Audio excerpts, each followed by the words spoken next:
Welcome to the Coaches Show. The head coach of Charles D. Owen Warhorses, Kenny Ford.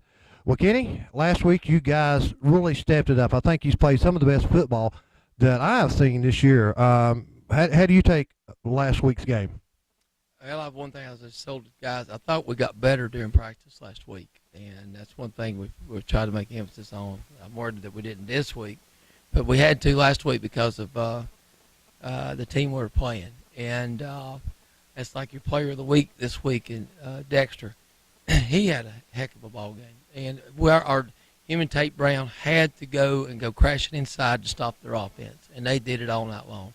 You know, lots of times Dexter was an unsung hero there. He might not have made the tackles, but he wiped out like 2 or 3 guys going down inside and just making them bow and things like that. So I was happy to see you recognize him because on both sides of the ball, he did a really good job, and he has all year.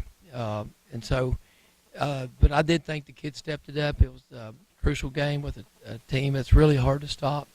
We've probably done a better job a couple of times stopping them, but we got far enough ahead to where, we could probably let them eat the clock a little bit and let them get away with a few things at the end to where it was far enough ahead at the end to win the game.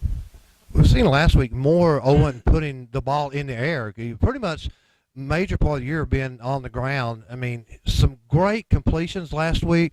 Did that something that you worked on last week, of putting the ball more in the air? We work on it every week. I mean, we're balanced all week long. Coach Lee does a great job of that.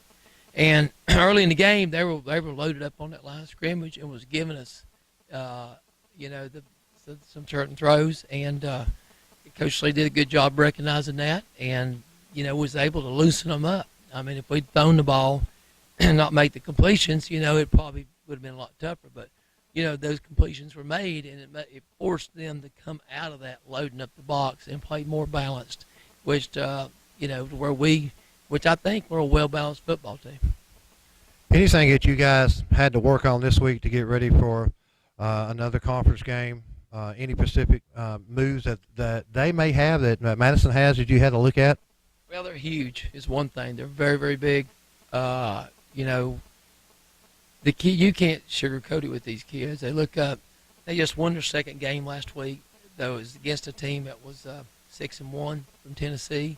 But you've seen the other teams they played, and so one thing I just don't want us going over there and kind of just going through the motions. I want us to do what I thought we did the other night. We played at our speed.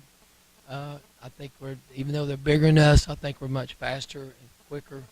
But they may try to play keep away from us and just churn it out 3 yards a lick and try to keep it out of our hands, which is what I do. We'll take a break, and we'll be back with the head coach of Charles D. Owen Warhorses here on the Coaches Show, presented by Pepperoni's Gourmet Pizza.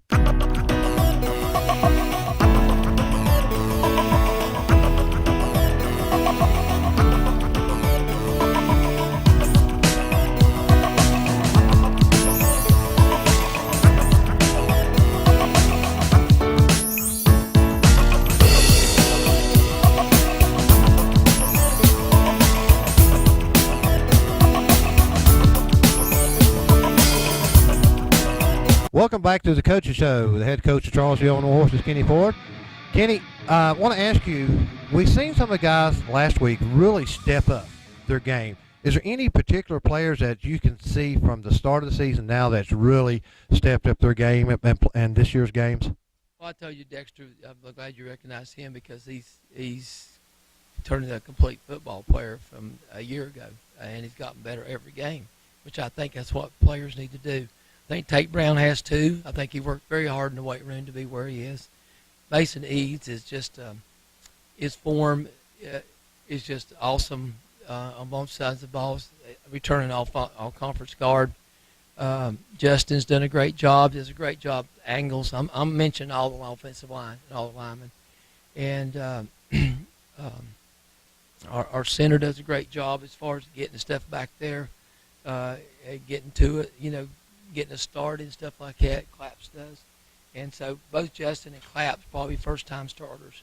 And, we couldn't move anywhere without Clap, and he does a good job. And, he probably plays in, as a lot of these boys, they play in pain, some shape, form, or fashion. It's not easy. They're banged up, beat up, so they go through a lot. But I think our front five is probably the ones that makes us go more than anybody. We may have, a great supporting cast for them around them, but we couldn't do anything without those five.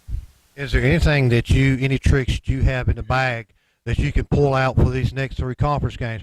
Right now we're undefeated as we go into this conference game of Madison. Is there any new tricks or anything you can look back over the 30-something years you've been coaching that you could pull out that maybe we could use in the next 3 games? Well, we've always worked on some kind of trickery of some type, and we've got it. It's just we maybe add a play each week. We just wait for the time to use it. We made, and we will. But, when the game gets to a certain point where we don't have to, we won't, and you just kind of hold it, for, when you do need it. So we haven't really had to reach down in that bag like you're saying, but I'd say the next couple of weeks we're going to have to. As we look into Friday night's game or tonight's game against Madison, what is their biggest threat on their team that may stop the Warhorses? Just their overall size more than anything else is just being able to push us around, which I get worried about, and just us not being in right position to make plays. The last time we went over twice in 1 year and got beat 14-7. So we've reminded them of that, and I haven't forgotten it. So I want to go over and win a ball game. So how's the guys' morale as we get ready to go into this weekend's game? These guys' confidence is always up. They're always there. They feel like they can win. I know that, and sometimes it drives me nuts. I don't think they work hard enough lots of times during practice. And it's hard right now because they know what they're doing, and we've tried to cut practice down some as much as we can and get them off the field. And sometimes that don't happen because I'm not going to leave till I feel like it. They understand what I want them to. So you're ready. The Warriors are ready to go into Friday night's game and put another W in that column. I hope so, because the hay's about the barn right now, so there's not much I can do about it. So we better be. And in closing, Kenny, as as we have 3 more regular conference games, and we look right now, we're headed towards the playoffs. At least one game of the playoffs. In the time that we look ahead at each game, is there any of these final 3? And you always tell me you're looking at this week game. But in the final 3 that's left, is there any one particular team that sticks out in your mind? Well, it always comes down toward the end of the season with Hendersonville and Pope because they're usually the 2 of the better teams we've got to beat. But I've done a good job, I think, personally taking care of these boys one day at a time and taking care of each game one at a time. And I'll worry about the next week. Well, Kenny, congratulations on a great season so far. And, good luck tonight. And let's take home another win for the Warhorses. I hope so. That's the head coach of the Charles E. Owen Warhorses, Kenny Ford. Thank you for joining us here on the Coaches Show, presented by Pepperoni's Gourmet Pizza. We'll be back here next week with Kenny Ford talking about the game of Madison. You're watching the Coaches Show here on TSN.